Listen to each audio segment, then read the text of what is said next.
Donc, si tu as cliqué sur cette vidéo, c'est que tu souhaites savoir comment faire pour pouvoir valider ton titre professionnel, quelles sont les épreuves, comment le déroulé se passe. Toutes ces questions, je réponds dans cette vidéo, donc je t'invite à rester.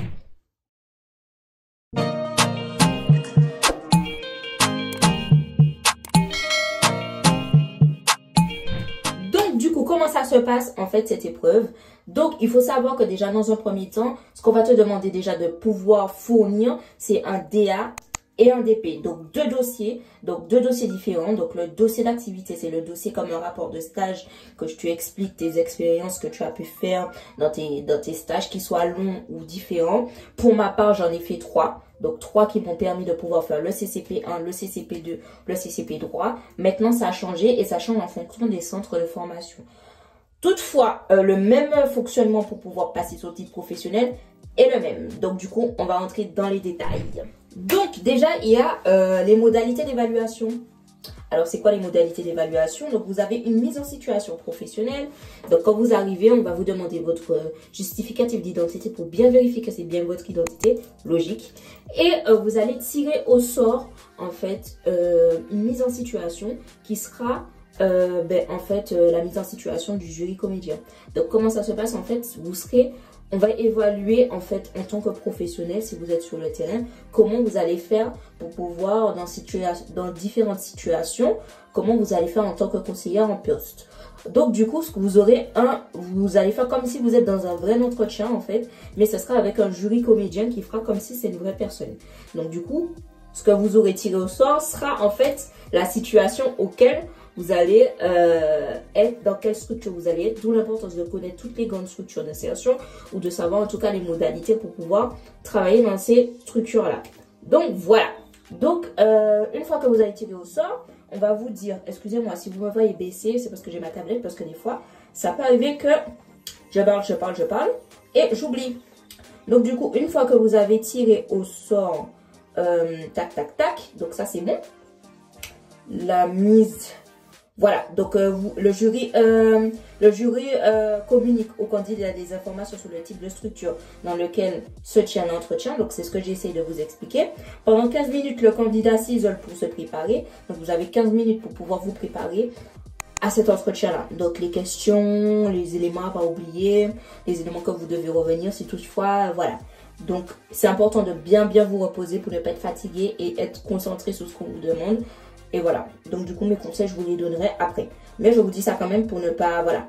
Donc la mise en situation dure 30 minutes et s'effectue dans une salle permettant la conduite de l'entretien et l'observation du jury placé en retrait. Donc bien évidemment vous serez en mise en situation ici avec la personne, nanana, et vous avez ici le jury qui évalue comment vous faites cet entretien pour pouvoir savoir si vous êtes apte à pouvoir faire un entretien anticiper, etc.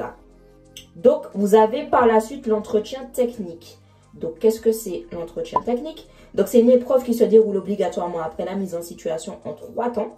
Donc, vous avez la mise en situation, le candidat dispose de 20 minutes pour réaliser les écrits, la synthèse de l'entretien d'accueil et pour analyser sa pratique, donc l'APP. Donc, vous avez 20 minutes où vous réalisez une synthèse de votre entretien, et une synthèse d'analyse pratique professionnelle.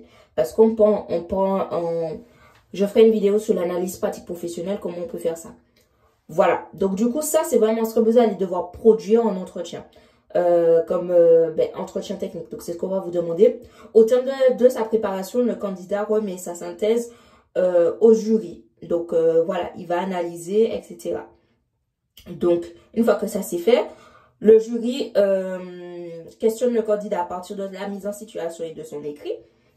Donc, vous produisez l'écrit de la mise en situation et de l'APP, donc de l'analyse pratique professionnelle. Et là, on vous pose des questions par rapport à ce que vous avez mis dans cet écrit. Donc, du coup, voilà. La troisième partie, c'est le questionnement à partir de la production. Donc, c'est ce que vous avez pu réaliser, comme j'ai pu le dire, le DA et le DP. Donc, du coup, il vous pose des questions. Présentez-moi, par exemple, à l'oral. En tout cas, cet entretien-là de questionnement dure 20 minutes. Donc, le candidat donne des éléments de contexte en exposant l'analyse de sa pratique d'accompagnement individuel et collectif. et l'analyse de la mise en œuvre de services auprès des employeurs. Donc, comment tu as fait pour mettre tout ça en place, ton CCP2, comment tu as fait ton CCP2, comment tu as fait ton CCP3, peux-tu nous donner des renseignements, comment as-tu pu mettre en place tel élément. Et puis, vous avez le questionnement par le jury à partir de la présentation écrite orale du candidat, donc ça dure 40 minutes. Et puis, pour finir, on a l'entretien final, ben, heureusement. Donc, on a l'entretien final qui dure 30 minutes, y compris le temps d'échange avec le candidat sur son dossier professionnel. La durée totale de l'épreuve pour cette épreuve de conseil en insertion professionnelle, ça prend 2h55. Donc, c'est quand même quelque chose d'assez long. Il faut se préparer. Donc, si je résume rapidement, parce que j'ai beaucoup parlé, vous venez, on vous demande votre titre, votre carte d'identité ou justificatif d'identité. Vous tirez au sort une mise en situation parce que vous serez évalué à partir d'un entretien comédien. Donc, vous aurez un jury comédien qui va faire comme s'il est dans un CCAS ou à Pôle emploi, etc. Et il vient en entretien et vous êtes conseillère. Donc, vous allez mener cet entretien. Toutefois, cette personne, en fonction de ce qui sera tiré au sort, va justement, en fonction de ce qui sera tiré au sort, forcément, il faudra gérer certaines situations. Mais on ne vous demande pas des choses extrêmes. Mais si jamais c'est extrême, il faut savoir prendre le recul, se calmer, demander à la personne s'il faut reporter, vous la reporter. Si elle peut lui demander de faire une pause, est-ce que vous souhaitez qu'on puisse reporter le rendez-vous, etc. C'est plus ça qu'on attend. Ce qu'on attend de vous, l'anticipation. Et à partir de cet entretien-là, on va vous demander, on va vous laisser pendant un certain temps réaliser un écrit. Donc, un écrit de l'entretien que vous avez fait jury comédien, un jury de votre analyse pratique. Parce qu'on part du principe que personne n'est parfait, il faut toujours s'améliorer. Et si on est conscient de ce qu'on doit améliorer, forcément, ça nous rend beaucoup plus conscients des choses actuelles, en fait, tout simplement. Donc, du coup, c'est ce qu'on attend de vous. Et puis, pour finir, vous avez votre dossier d'activité, dossier professionnel. Donc, non, j'ai oublié l'étape. Et donc, du coup, à partir de ce que vous aurez écrit sur votre analyse l'entretien et la PP, on va vous poser des questions dans ce sens-là. Donc, une fois que là, c'est bon, là, on va en venir sur votre dossier d'activité et votre dossier professionnel. Donc, on va vous demander comment vous avez été amené à pouvoir faire telle chose, telle façon, quelles ont été les difficultés que vous avez pu rencontrer, si vous aviez la possibilité de refaire certaines choses, qu'est-ce que vous aurez pu mettre en place.